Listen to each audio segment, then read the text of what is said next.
Hello, Shri Shiv Mahapuran YouTube channel में आप सबों का स्वागत है और साथ में मेरा प्रणाम भी। तो आज द्वितीय खंड शिवपुराण के द्वितीय खंड के 9वां और 10वां अध्याय का वर्णन सुनूंगी और सुनाऊंगी। तो 9वां और 10वां अध्याय में है कि दक्ष के घर माँ जगदम्बा का जन्म होता है, अवतार लेती हैं और अवतार कैसे उत्सव मनाया जाता है।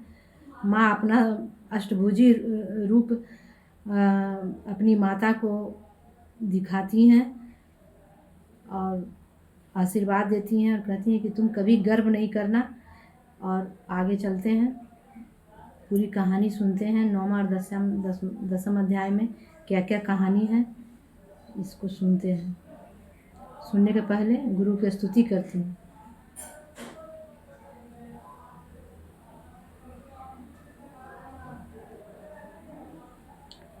गुरुर्ब्रह्मा गुरुर्विष्णु गुरुर्देवो महेश्वरः गुरुसाक्षात् परब्रह्म तस्मै श्री गुरवे नमः।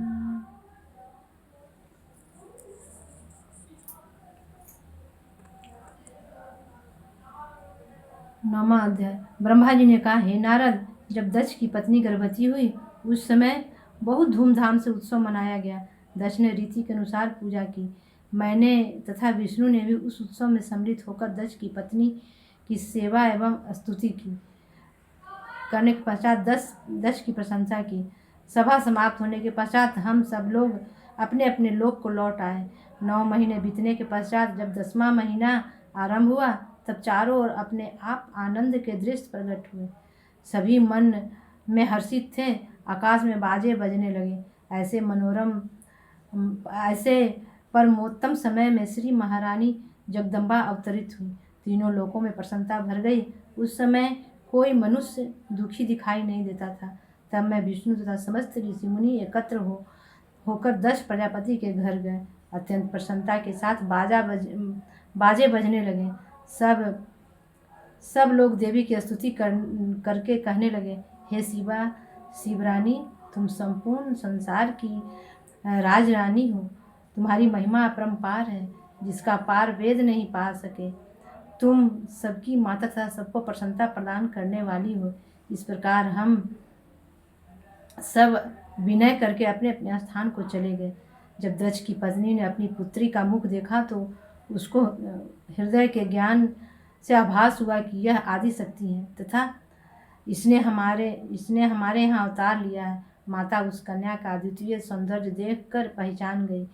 तब उस देवी ने अपनी माता को अष्टभुजा, महातेजस्वी, मेघ सदृश श्याम वर्ण, नख झलकते हुए अंग, अत्यंत सुडौल, परम सुंदरी, सब प्रकार के आभूषणों तथा वस्त्रों से सुशोभित तथा कानों में कुंडल, हाथों में कंकन, कंठ में हार, माथे पर बिंदी से सज्जित शशि मुख का दर्शन दिया।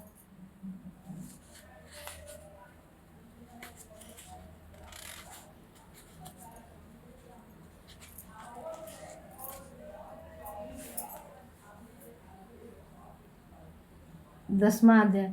ब्रह्मा जी बोले, हे नारद, देवी स्वरूपा अपनी पुत्री का ऐसा रूप देखकर माता करबद्ध होकर उसकी स्तुति करने लगी और कहने लगी, मैं जानती हूँ कि तुम आदि शक्ति तथा सृष्टि की माता हो। तुमने हमारे ऊपर कृपा करके हमारे घर में अवतार लिया है। अस्तु, तुम हम पर अनुग्रह करो और मेरे मन में अपने स्वरूप को स्थिर करो। इस समय तुम मुझे अपना स्वरूप बाल रूप में ही दिखाओ। मैंने तुम्हें पहचान लिया है। मैं जानती हूँ कि अपनी प्रतिज्ञा का पालन किया है।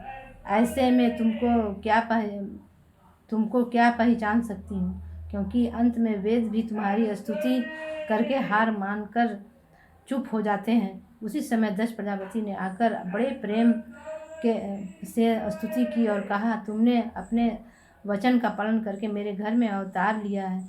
मैं तथा मेरे भाई वेद सब जीवन मुक्त हो गए। तुम्हारी महिमा अपरंपार है। तुम केवल पूजा और तप के बस में हो, जैसा कि राजा सूरत का तप साक्षी है।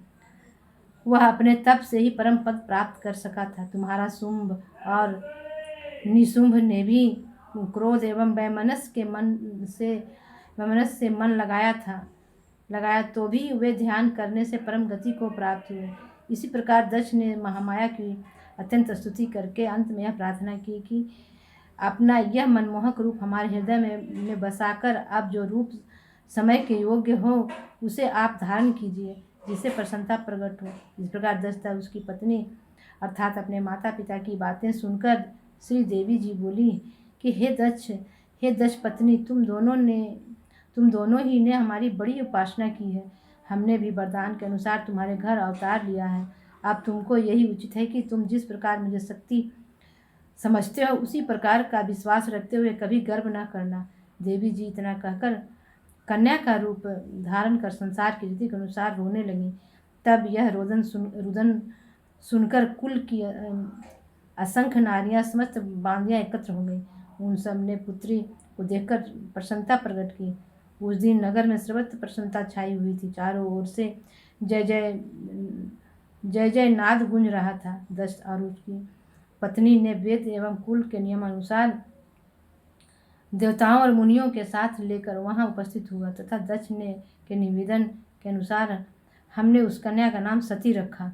दक्ष के यहाँ पुत्री के उत्पन्न होने से हम आनंदोत्सव की तीनों लोकों में चर्चा हुई।